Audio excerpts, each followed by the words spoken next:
নোয়াখালীর চৌমুহনী বাজারের লাগাতার অগ্নিকাণ্ড প্রতিরোধ, চৌমুহনীকে যানজটমুক্ত এবং বড় মসজিদ পুকুর দখল বাণিজ্য বন্ধ করার দাবিতে গতকাল শুক্রবার বিকেল 4টায় চৌমুহনী পাবলিক হল তথা ফেনী নোয়াখালী মহাসড়কের সামনে বেগমগঞ্জ নতুন প্রজন্ম সম্মিলিত সামাজিক, সাংস্কৃতিক ও বেসরকারি সংগঠনসমূহের উদ্যোগে মানববন্ধন অনুষ্ঠিত হয়।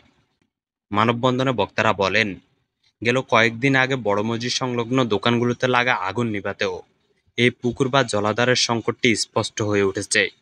অথচ বড় মসজিদের পাশেই একটি বড় পুকুর সহ আশেপাশের কয়েকটি পুকুর রয়েছে। বিভিন্ন ব্যক্তি বা প্রতিষ্ঠানের প্রয়াসে এইসব পুকুর দখল এবং ভরাট হতে হতে ক্রমশ তার অস্তিত্ব হারাতে বসেছে। বক্তারা আরও বলেন, বাজারের ভেতরে থাকা অতি দ্রুত বড় মসজিদের পুকুরটি বরাদ্দবদ্ধ এবং অতি জরুরি দখলমুক্ত করতে হবে। এ ব্যাপারে সংশ্লিষ্ট কর্তৃপক্ষের দ্রুত কার্যকর পদক্ষেপ গ্রহণের পাশাপাশি চৌমুহনী বাজারের ক্রমবর্ধমান জঞ্জাট, যা মানুষকে অতিষ্ঠ করে তুলেছে, এখন পর্যন্ত নানা উদ্যোগ নিলেও জনগণ কোনো অগ্রগতি দেখতে পায়নি। এছাড়াও ব্যস্ত এ বাজারে মহাসড়কের পাশে যত্রতত্র বাজার বসিয়ে ময়লা ফেলে মহেশগঞ্জ বাজারে বড় ভারী যানবাহন বসিয়ে রেখে মানুষের জীবনকে দুর্বিষহ করে তোলা হয়েছে। আমরা এসব নিয়ে উদ্বেগ জানাই এবং কার্যকর উদ্যোগ নেওয়ার জোর দাবি জানাই। পরিকল্পিত নগরায়নের সম্মিলিত উদ্যোগ এবং সবাইকে এক মঞ্চে আসার আহ্বান জানাই আমরা আমাদের সুন্দর আগামীর জন্য। যানজট নিরসনে কার্যকর পদক্ষেপ গ্রহণের দাবিতে আজকের এই মানববন্ধন।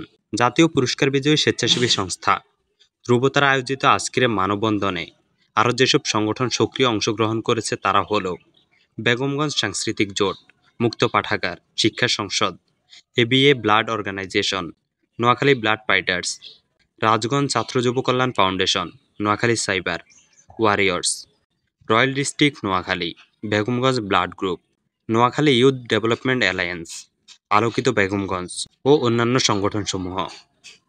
মানববন্ধনে সভাপতিত্ব করেন ধ্রুবতারা ইউথ ডেভেলপমেন্ট ফাউন্ডেশনের সিইও, বাংলাদেশ আওয়ামী লীগের কেন্দ্রীয় ত্রাণ ও সমাজকল্যাণ উপকমিটির সদস্য, জাতীয় যুব কাউন্সিলের নোয়াখালী জেলা দায়িত্বপ্রাপ্ত অমিয় প্রাপণ চক্রবর্তী।